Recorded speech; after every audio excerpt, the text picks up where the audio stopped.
Bien, empezamos una nueva serie sobre el cultivo de la mente para la gloria de Dios. Es el tema en general. Yo pues, voy a tratar algunas generalidades. Realmente es un tema maravilloso y que de verdad que Dios nos ayude. Bien, quiero introducir el tema diciendo que este es uno de esos temas justamente dichos que son complejos de tratar en nuestro tiempo presente, sobre todo porque da la impresión de que muchos no tienen la intención o no quisieran eh, ocuparse de lo que es un mandato. Cultivar la mente para la gloria de Dios, debemos enfocarla como un mandato.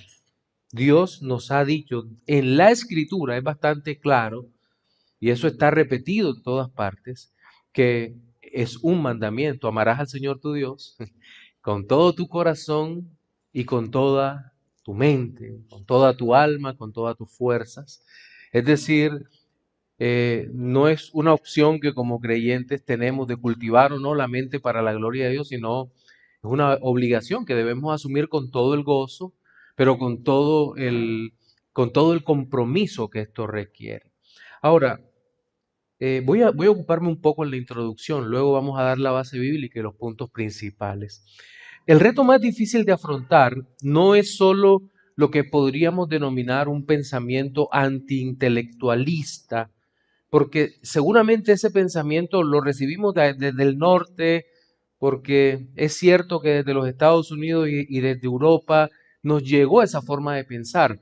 Del norte no solamente llegaron los buenos libros de teología, de exégesis, los comentarios de vida cristiana, porque también llegaron una serie de pensamientos que rechazan la formación del alma de los hijos de Dios y que ponen o lo encierran bajo pecado, lo que tiene que ver con la preparación del creyente, la formación del creyente en su mente. Ahora bien, en nuestros países hispanoamericanos no ha habido un marcado movimiento antiintelectualista como en efecto sí lo hubo en los Estados Unidos y en Europa, pero digamos que al interior de las congregaciones se infiltró una rara especie de presuposición interpretativa cristiana, entre comillas, que hizo que para los creyentes fuera más importante el sentir que el pensar, la emoción por encima de la reflexión teológica. Pusieron en contraste estas verdades. Y eso, como digo, ha impactado negativamente en todo el mundo. John Stott narra una anécdota sobre el poco uso de la mente en general en la sociedad.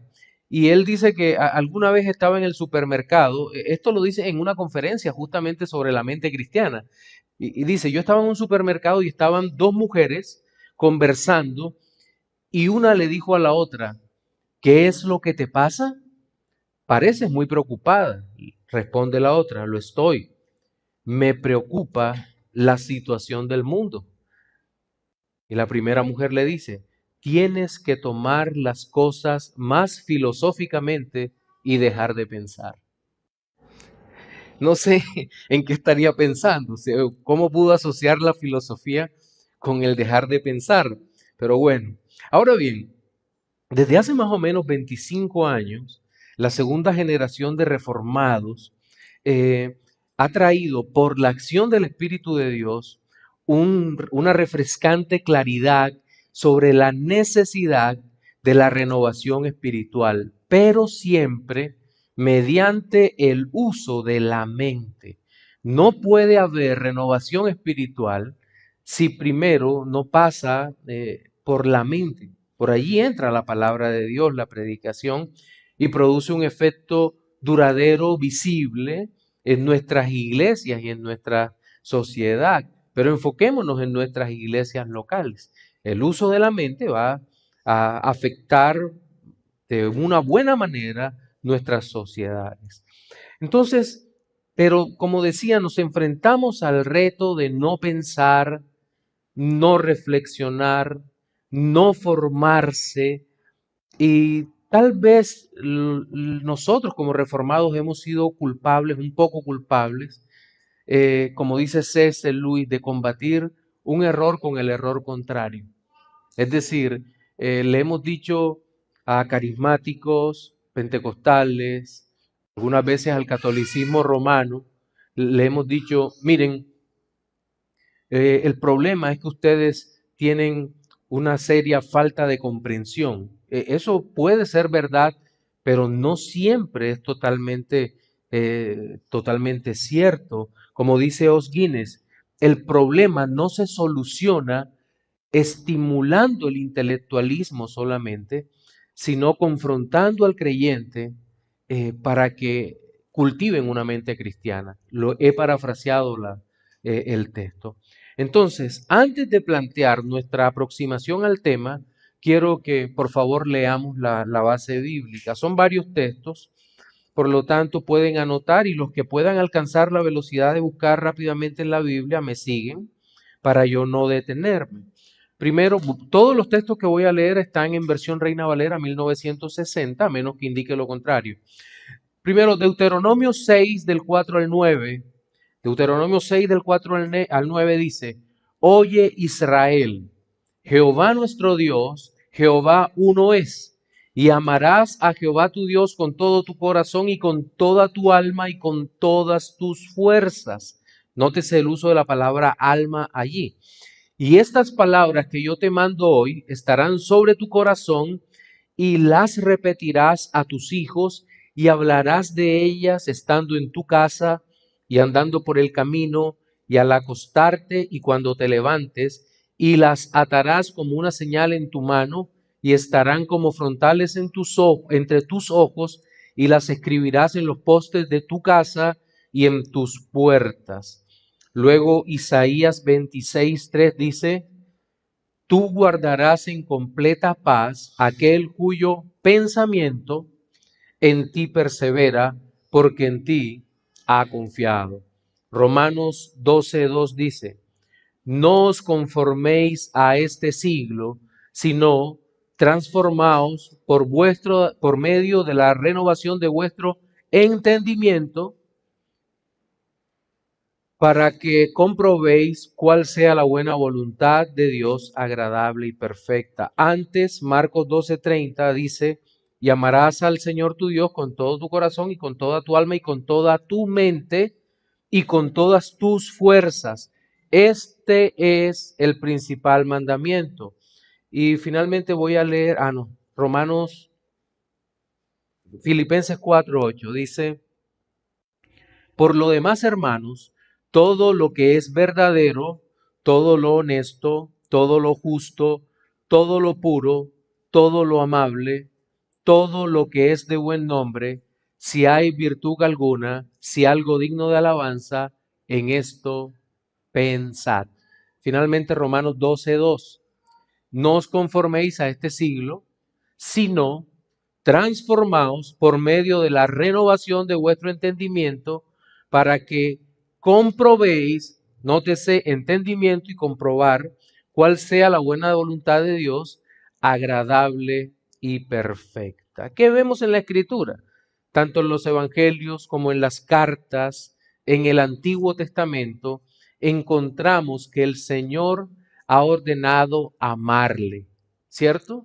Amarle.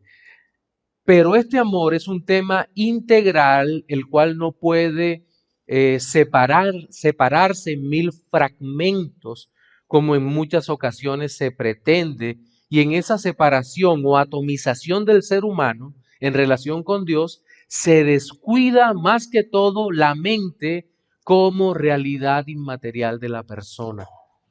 La mente es donde reside la capacidad de reflexionar, de decidir, de aprender, incluso deleitarse en el Señor.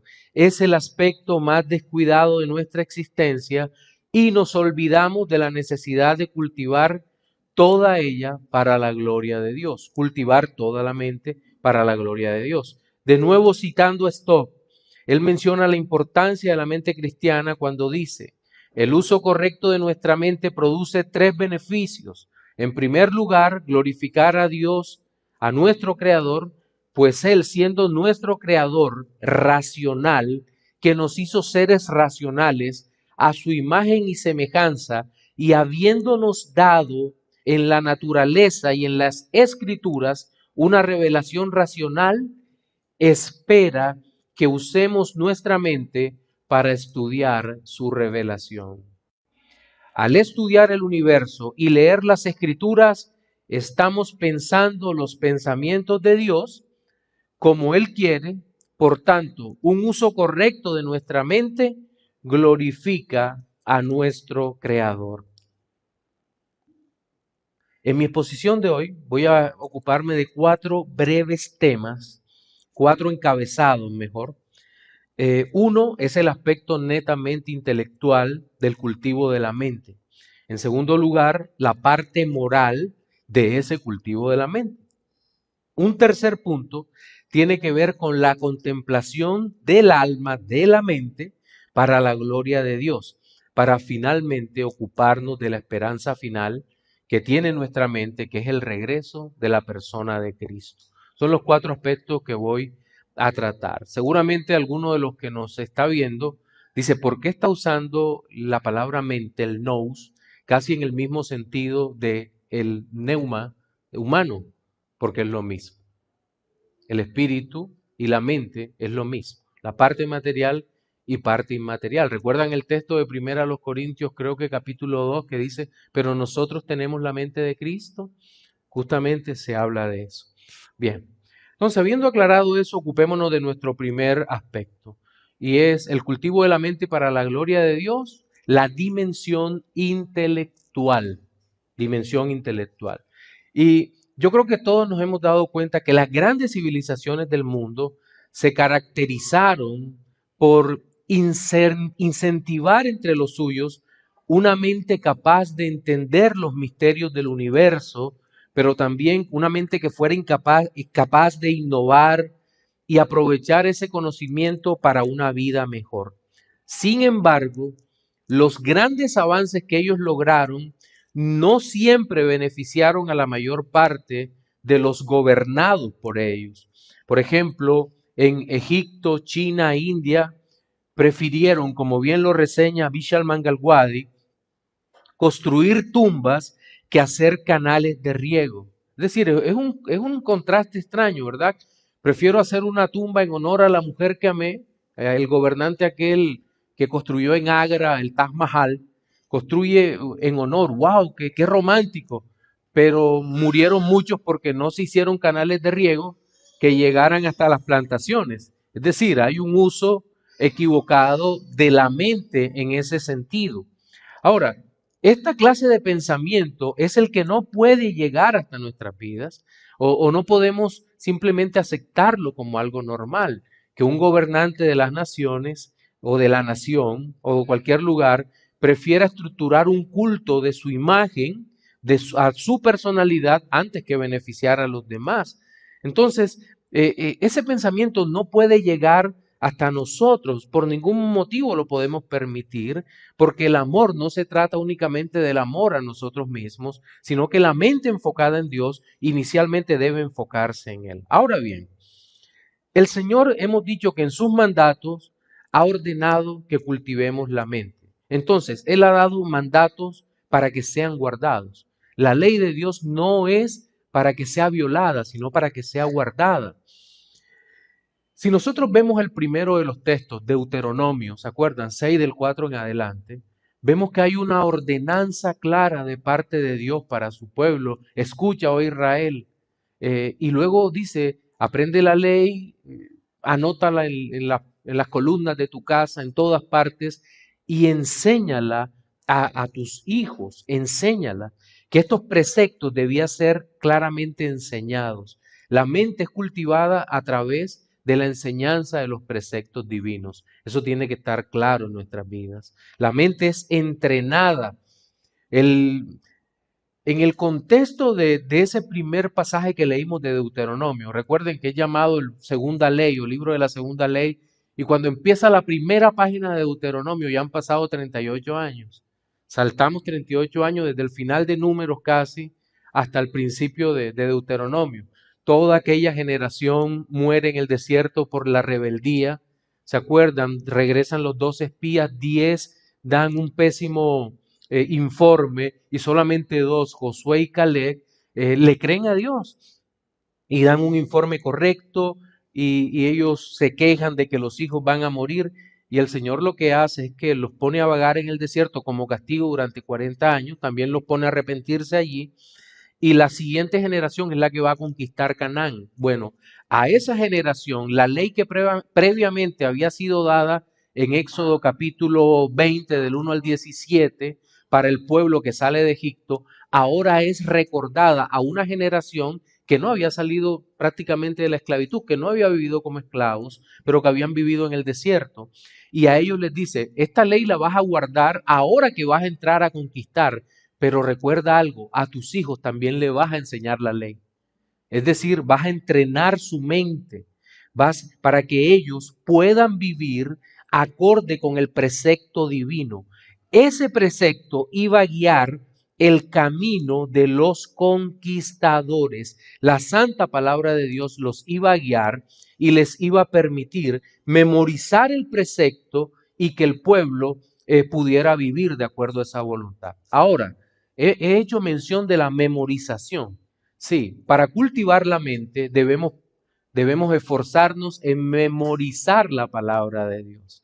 Yo entiendo que desde la perspectiva pedagógica actual, aquí tenemos profesores capaces, pero desde la perspectiva actual parece que hay cierta alergia por la memorización de los niños y se cuestiona y se trata de pensar que es más valioso el análisis y la comprensión, pero se olvidan que para poder realizar el ejercicio completo se requiere una previa fijación en nuestra mente de lo que se lee para poder comprender el uso de la mente.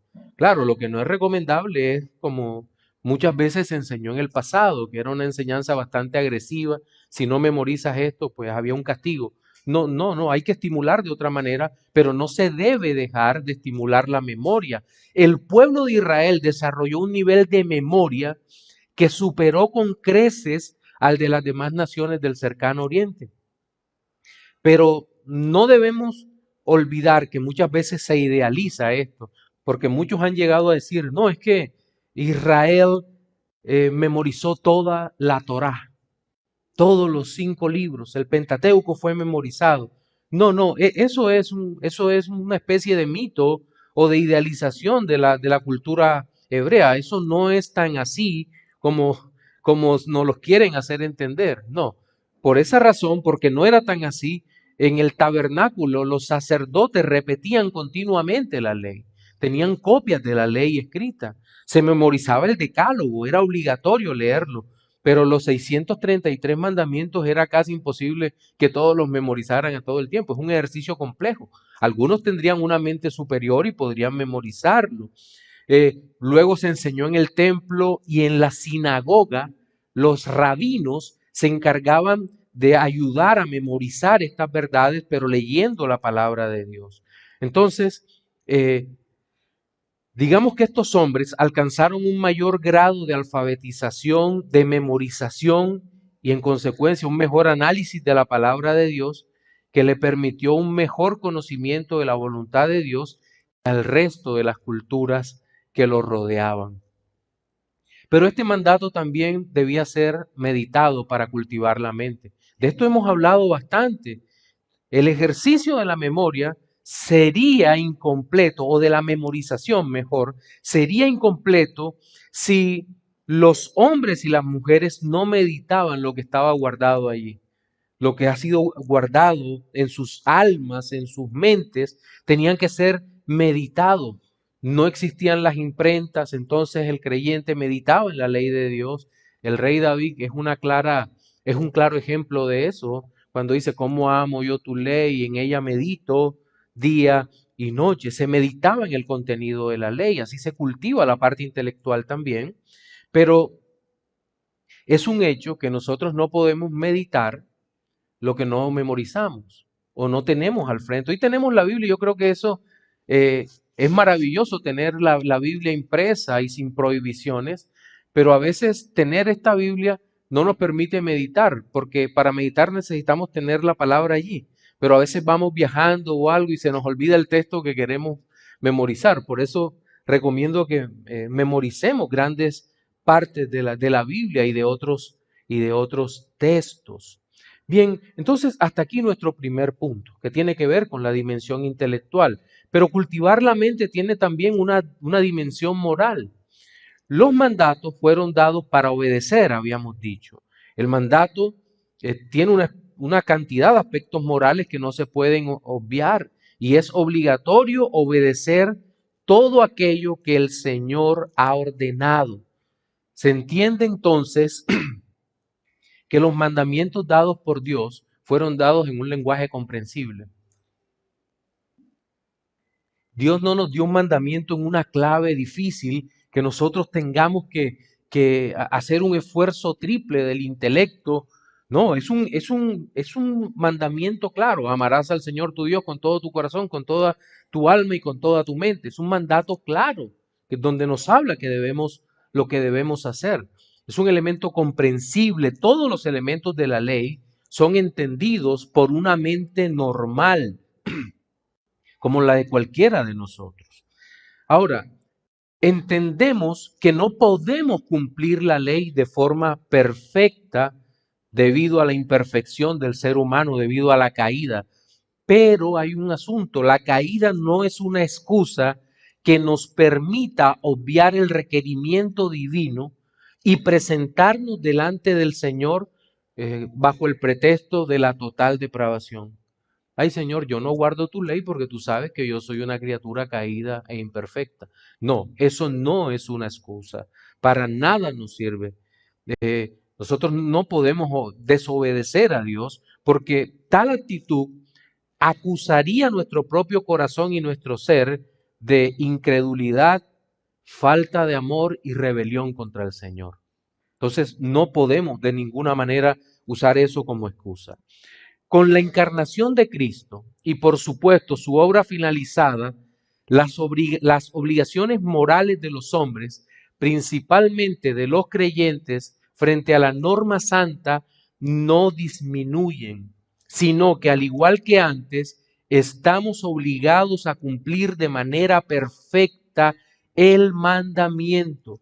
Dios no ha reducido su exigencia sobre nosotros. Gracias damos por Jesucristo porque Él cumplió la ley y somos salvos por la obra de Cristo. Pero nosotros no hemos sido excusados de cumplir el decálogo, de cumplir la palabra de Dios. Pero también en esta dimensión moral tenemos que entender que es un mandato que da buena vida en la convivencia entre los hombres. Buena vida. Por lo general se nos enseña que los primeros 4 mandamientos han sido dados con relación a Dios, para la adoración a Dios. Es decir, nos habla desde el único Dios que se adora hasta el día en que se debe adorar a Dios, ¿verdad? Un día en particular de la semana.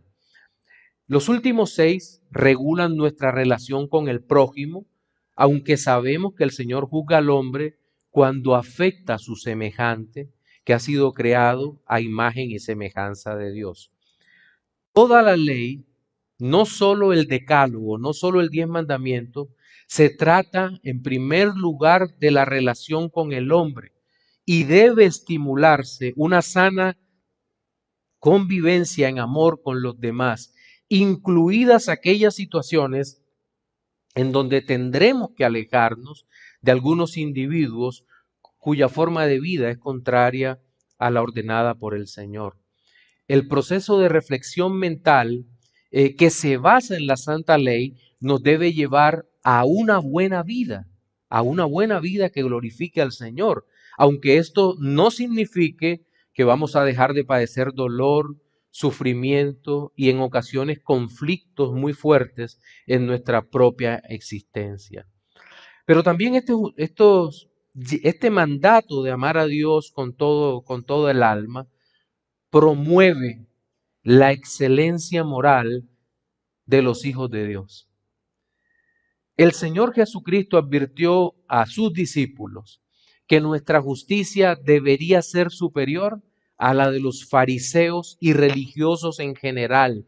Y esto tiene que ver con la excelencia moral del creyente. El creyente tiene que ser reflexivo en cómo vive, en cómo actúa. Entiendo que muchas veces se nos vendió una idea como del atajo moral, más bien promovida desde la experiencia de la obra visible del Espíritu de Dios, en donde si usted era, abro comillas, bautizado por el Espíritu con una experiencia gloriosa, entonces usted cumplía automáticamente y casi sin pensar todos los requerimientos del Señor. Y eso está alejado de la realidad. Porque todas las decisiones que nosotros como cristianos tomemos en nuestra mente deben ser, eh, deben ser pensadas. Debe haber una reflexión. ¿Qué voy a hacer? ¿Esto que voy a hacer glorifica a Dios? Es el pensamiento. Entiendo que cuando llegamos de estos contextos nos preocupamos porque ¿por qué mi primer pensamiento no fue hacer el bien? Por decir algo, ¿por qué no ayudé a aquella anciana a cruzar la calle de inmediato, sino que me pasé 2 pasos y me tocó devolverme? ¿Por qué lo hice? Porque está reflexionando, discerniendo entre el bien y el mal. Y la decisión que tomaste es la correcta. El Señor Jesucristo lo ilustró de una manera como solo el Rey de Reyes, Maestro de Maestros lo puede hacer. Había un hombre, tenía 2 hijos, mandó a ambos a la viña. Uno dijo, sí voy y no fue, mientras que el otro dijo, no voy y fue. ¿Cuál de los dos hizo mejor? Pues el que fue, porque hizo la voluntad de Dios. Entonces recordemos eso. Nosotros estamos llamados a pensar, a reflexionar cada una de las decisiones que como hijos de Dios tomamos. Y creo que esto nos confronta porque realmente la palabra de Dios nos mueve a usar la mente de una manera nueva. Hemos sido regenerados, hemos nacido de nuevo por la obra del Espíritu. Entonces tenemos que ver el mundo con unos ojos totalmente diferentes. El mundo actual se encuentra perdido, secuestrado por el mal, hasta el punto que los vanos y más desviados deseos han llegado a elevarse hasta la categoría de derechos. Es aquí en donde la mente de los hijos de Dios no puede conformarse a este mundo, sino protestar en contra de lo que está ocurriendo en cada espacio que tenga, empezando por la amonestación a la familia, pero pasando también por la proclamación de las excelencias de Cristo en los lugares en los que se comparte con otros, por ejemplo, en los colegios, en las universidades, en los lugares de trabajo y un largo etcétera. También el creyente está llamado a hacer una valoración de los personajes que gobiernan la sociedad. No nos debe dar miedo decir, si este hizo algo malo, pues es algo malo. Es algo malo, es algo perverso lo que hizo. No importa quién sea, no importa quién sea. Hay que valorar eso. En tercer lugar, veamos la dimensión contemplativa del cultivo de la mente. Hemos hablado de la dimensión intelectual y la dimensión moral, pero hay una dimensión contemplativa porque todo no es memorizar, analizar, comprender, todo no es hacer aplicaciones morales. No podemos reducir la fe, la religión, únicamente a los aspectos éticos, que son muchos de la fe, sino hay una dimensión contemplativa en medio de todo esto. Y recordemos que una de las funciones de nuestra mente es contemplar la gloria de Dios. Fuimos creados para gozar de Él, de Dios, también, no solo para glorificarlo, sino al glorificarlo, gozar de Él para siempre, como dice la primera respuesta a la primera pregunta del Catecismo Menor. Ahora, entiendo que hay un reclamo de los antiintelectuales que ellos nos hacen y ellos se preocupan cuando dicen que si conocemos en profundidad las doctrinas bíblicas, es que ese estudio puede producir una especie de sequedad en el alma que terminará por alejar a los piadosos de la senda correcta. Y yo me pregunto, ¿cuán sincero puede ser este cuestionamiento? Empiezo a preguntarme o si es una poca comprensión del uso correcto de la mente, porque la respuesta aquí no es sencilla, no es simplemente decirle a cualquier persona, acusarlo de pereza en la lectura, o incluso muchas veces hemos sido injustos porque acusamos a creyentes pentecostales o carismáticos de insuficiencia intelectual. Y no necesariamente es así. A veces lo que ocurre es que se leen materiales, pero no son buenos materiales. Se puede perder mucho tiempo leyendo contenido basura. Y eso es totalmente cierto, ¿verdad? Una vez empezando en la vida cristiana, di una respuesta bastante fuerte. Llegó alguien con el libro Buenos días Espíritu Santo de Benny Hinn y me, pastor, ¿qué hago con esto? Yo le dije, quémalo. Sí, uno puede ser tremendamente falto de misericordia, pero en ese momento creo que uno cuando está empezando en la fe reformada quiere reformar a todo el mundo, ¿no? Pero, pero bueno. Entonces, el problema no es cuántos libros leamos, sino qué calidad de libros leemos. No podemos simplemente ir a textos que anulen el pensamiento y tener una vida cristiana sin reflexión teológica y menos aún una vida cristiana sin contemplación del Señor desde la mente. No puede haber, eh, no puede haber verdadero temor de Dios si no contemplamos en amor al Dios de las Escrituras. David dice que quería vivir, el rey David, que quería vivir en cerca de su templo, en su templo, para contemplar la hermosura de la santidad de Dios. Contemplar. ¿Cómo así? ¿Cómo puedo contemplar a Dios? Pues no es con los ojos que Él nos ha dado para entender el universo que nos rodea. Necesitamos contemplar a Dios con nuestra alma, con nuestra mente, a partir de su palabra. Pero si no estamos llenos de su palabra, no vamos a poder contemplar. Tenemos que conocer a Dios, al Dios el Dios de los teólogos es el Dios de la Biblia, el Dios de los teólogos serios, ¿no? De los que contemplan a Dios. Miren, hace poco estaba mirando toda esa serie que el Señor ha permitido que diéramos acá en la iglesia sobre los atributos de Dios y nos centramos en los atributos incomunicables. ¿Recuerdan cómo empezó aquella serie que cuando hablábamos todo el mundo estaba un poco como un poco perdido? Cuando hablábamos de la impasibilidad de Dios, de la inmutabilidad de Dios, cuando hablábamos de la simplicidad de Dios, de la eternidad de Dios. ¿Se acuerdan que fue una serie densa? Pero luego, cuando fueron pasando los días, empezamos a ver el valor que todo eso tenía para nuestra vida. Ah, el Dios que no cambia, el Dios inmutable, es el Dios que me puedo acercar a Él con confianza porque todas las promesas que Él ha hecho para con nosotros las cumplirá porque Él no cambia, Él no puede cambiar, porque Él es eterno. El Dios que es impasible no es un Dios que llora al lado mío, sino un Dios que entiende mi propio dolor, pero Él no se deja mover por ese dolor, sino que va a cumplir su propósito en mi vida. ¿Cuándo entendemos eso? Cuando nuestra teología no solo es teología bíblica, sistemática, que llega a nuestra mente y que es necesaria. Repito, esa teología es necesaria, sino cuando nuestra mente también puede contemplar al Dios que nos describe la teología, a ese Dios tan maravilloso. Ahora,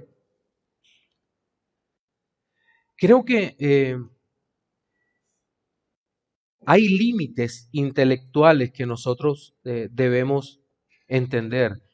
No podemos comprender todo lo que Dios ha revelado. Dios es incomprensible. Conocible, sí, hasta donde Él nos ha dicho, pero es incomprensible. No podemos comprender los propósitos de Dios. No somos más sabios que Él. Dios no es un niño caprichoso.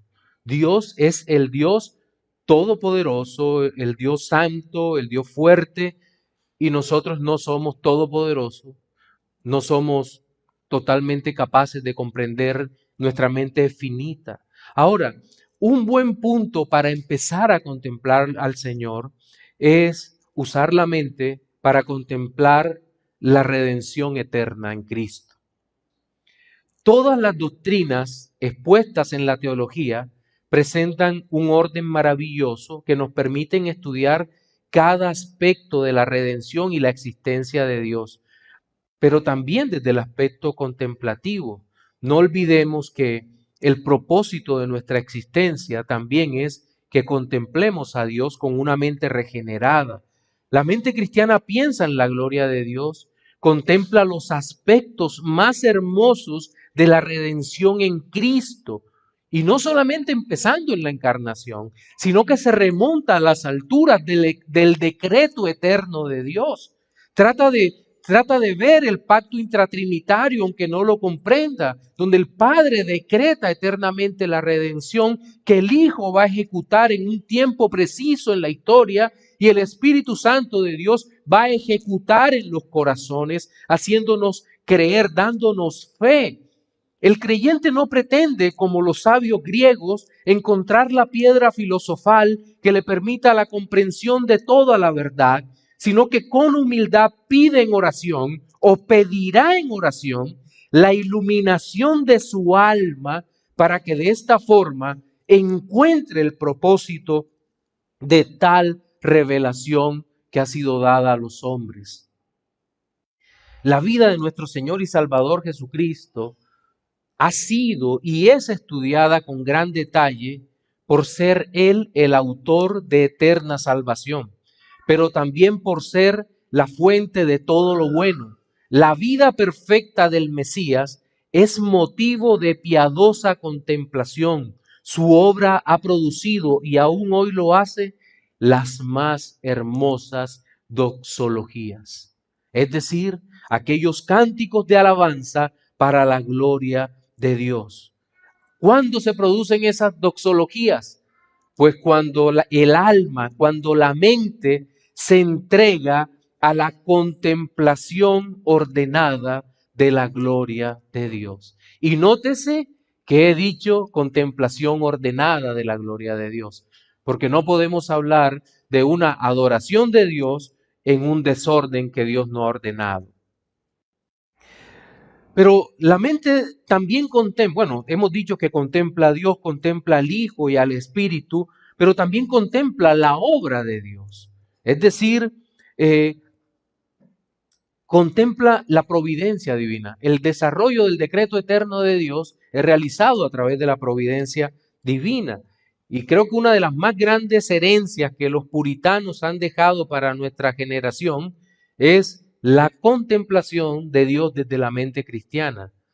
Hombres como Thomas Watson, John Bunyan, o en épocas posteriores, herederos de ese pensamiento como J.C. Ryle o Charles Spurgeon, también Martin Lloyd Jones, y una lista considerable, entendieron la providencia de Dios como el cumplimiento del propósito de Dios en la tierra, y adoraron al Señor porque sus mentes testificaron que la voluntad de Dios, la cual es perfecta, siempre se va a cumplir.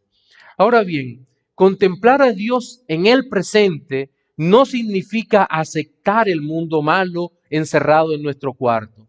No, es que yo estoy contemplando. Ese pensamiento puede ser muy propio de los monjes, pero no es propio del cristianismo, porque nosotros no estamos llamados a encerrarnos, sino a proclamar las virtudes de aquel que nos llamó de las tinieblas a la luz admirable. Dios nos ha permitido, aún en el tiempo presente, darnos consuelo a nuestra alma cuando le contemplamos, al mismo tiempo que prepara un terrible juicio para aquellos rebeldes e irredentos que rechazan su bondad y menosprecian el Evangelio. Entiendo que por el aumento exponencial de la maldad, el amor de muchos se enfriará, como dice la Escritura, y podemos tener la tendencia a desconfiar del control de Dios, pero estamos llamados a levantar los ojos al cielo y asomarnos por las enormes ventanas que nos deja ver el Señor en la Escritura y maravillarnos con la imagen del Cristo de la gloria que sentado en su trono gobierna todo el universo. Ahora bien, nuestro último encabezado se refiere a la dimensión escatológica. Hemos visto 4, ¿verdad? La dimensión intelectual del cultivo de la mente, también vimos la moral, vimos la contemplativa, pero vamos a ver la dimensión escatológica. Recordemos que la escatología tiene que ver con el estudio de las últimas cosas. Pastor, ¿y de qué me sirve a mí saber las últimas cosas como están en la Escritura? Pues bien, este es otro de los grandes descuidos que la mente cristiana ha hecho del estudio serio de la escatología. Y creo, y aquí sí voy a acusar, como lo hace Guinness, al dispensacionalismo premilenial por haber contribuido al, a la idea en la mente cristiana, a una idea escapista, a un sentimiento escapista. ¿Cómo así? Sí, porque si todo se pone feo, Cristo aparece y arrebata a su iglesia, y a la iglesia no le toca sufrir ni padecer nada. No creo que eso ayude, honestamente, en nada al creyente. ¿Por qué? Porque cuando vienen los sufrimientos grandes, se pregunta, ¿por qué? Pero una escatología correcta, a pesar de que a los amileniales nos digan que somos pesimistas, una escatología correcta hace que nuestra mente tenga la esperanza en la venida de Cristo, pero con los pies sobre la tierra, sabiendo que vamos a sufrir y que no podemos escapar del sufrimiento, pero que en Cristo hay consuelo.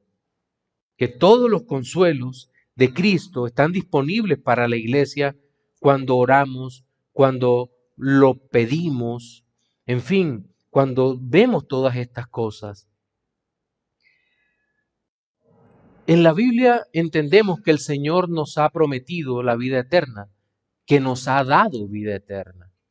¿Qué significa la vida eterna? Hay una comprensión extraña muchas veces de lo que es la vida eterna, puesto que la vida eterna no es solamente la existencia sin fin en cuerpos glorificados. La vida eterna no consiste en que cuando lleguemos a la nueva vida con Cristo vamos a ser eternos. No, la eternidad que es un atributo incomunicable de Dios. Nosotros vamos a tener vida sin fin en Cristo, pero no vamos a ser seres atemporales o deificados o algo por el estilo, no. La vida eterna tiene que ver con la participación en la vida del Redentor, en ser conformado a los parámetros de su naturaleza humana, a su naturaleza perfecta, pero también en poder observar los atributos que Dios ha comunicado a nosotros, los atributos que se pueden comunicar por ser objetos de su eterno amor, tal como la benignidad, la gracia, el amor, la misericordia, etcétera. Entonces, en el futuro nosotros podremos ver a Dios y eso será la consumación, ver a Cristo, y será la consumación de toda esta vida eterna. Creo que podemos echar mano de esa vida eterna, como le dice Pablo a Timoteo, su discípulo, echa mano de la vida eterna. La mente de cada uno de los hijos contempla la gloria venidera como un evento que sucederá, que es innegable, entiende que debe esperar en él y echa mano de ese pensamiento para de esa manera, teniendo los ojos puestos en Jesús, poder vivir en la tierra. Seguramente ese fue el pensamiento de los mártires que tuvieron que afrontar la muerte en diferentes épocas de la humanidad. Seguramente en los primeros siglos, cuando alguien iba a ser echado al foso de los leones y sabía que iba a experimentar dolor, él decía, por mucho que sufra, por mucho que esté padeciendo, que quede herido por las bestias, rasgado y mi sangre se derrame, yo creo que la vida eterna dura para siempre y eso es solo un momento de dolor en mi vida. Creo que fue a Policarpo que a los 86 años le llaman para que niegue a Cristo y Policarpo dice, mi Señor ha sido fiel toda la vida, ¿por qué yo voy a ser infiel ahora? Y murió. Y si pensamos también los que murieron en la hoguera, se armaron de ese pensamiento, el pensamiento de mi Señor me recibirá. Él me dirá, buen siervo, fiel has sido, entra en el gozo de tu Señor. Se armaron de ese pensamiento y pudieron ofrendar sus vidas a Cristo de forma sincera. Una mente poderosa, una mente tal vez en un cuerpo débil, en un cuerpo mortal, pero una mente poderosa para la gloria de Dios, contemplando escatológicamente todas las verdades. Pero también la mente confía totalmente en el regreso de nuestro Señor Jesucristo. Este es un pensamiento maravilloso. El regreso inminente de nuestro Señor Jesucristo. ¿Cuándo será? Preguntan los incrédulos. Nosotros solo decimos en el tiempo que el Señor lo determinó. Cristo regresará por segunda vez y veremos su gloria. Ahora, finalmente hay algo como que cuando vemos la gloria de Dios, sobre todo en el texto de Apocalipsis, nosotros empezamos a imaginar el relato, la visión de Juan, calles de oro, el mar que no era agua, sino el mármol, el piso de cristal, el oro transparente como el cristal, y tratamos de hacernos figuras y vemos la imagen de Cristo y de los santos, de los redimidos, con sus túnicas blancas, coronas de oro, y pensamos, pero Señor, esa imagen no es que sea muy bonita, no es que sea muy linda para nuestros estándares actuales de belleza, ¿cierto? Usted se imagina, yo no me puedo imaginar como, y voy a tomar palabras de C.S. Lewis en El peso de su gloria. Yo no me puedo imaginar vestido con una túnica y con una corona de oro. Sí, pero ¿qué pasa? Nos quedamos en el símbolo, en la imagen y no en lo que representa. Y no en lo que representa. Porque claramente las vestiduras blancas es la santidad imputada a los santos y la corona de oro es una clara señal de salvación en Cristo. Eso es lo que vemos allí. Los que estaban recibiendo el libro de Apocalipsis en ese primer siglo comprendieron de qué estaba hablando el escritor. Y todavía hay algunos que creen que el libro de Apocalipsis no fue escrito para receptores del primer siglo. Ellos estaban entendiendo claramente a lo que se refería, a la gloria de Dios. Sí, y entienden lo que significan los cielos. Claramente, una calle de oro, la señal que nos da es de aquellas cosas que tienen más valor para nosotros aquí y ahora, allá son pisadas por nuestros pies. ¿De qué material son las calles en la vida eterna? No tengo la menor idea. Pero el Señor escribe aquí como símbolo que son de oro o que hay piedras preciosas puestas en la pared. Tampoco nos podemos imaginar eso. Pero lo que sí sabemos es que nuestra mente tiene que entender que hay algo superior que el símbolo está presentando. Por lo tanto, toda nuestra esperanza en la vida eterna tiene que estar centrada en la obra de Cristo y que estas promesas son muy superiores a lo que nosotros hoy en día siquiera podemos llegar a imaginar. Entonces, todo esto nos debe nos debe llevar a tener seguridad en Cristo, consuelo a nuestras almas, reposo a nuestra mente y la preocupación por cultivar nuestra mente para la gloria de Cristo. Amén.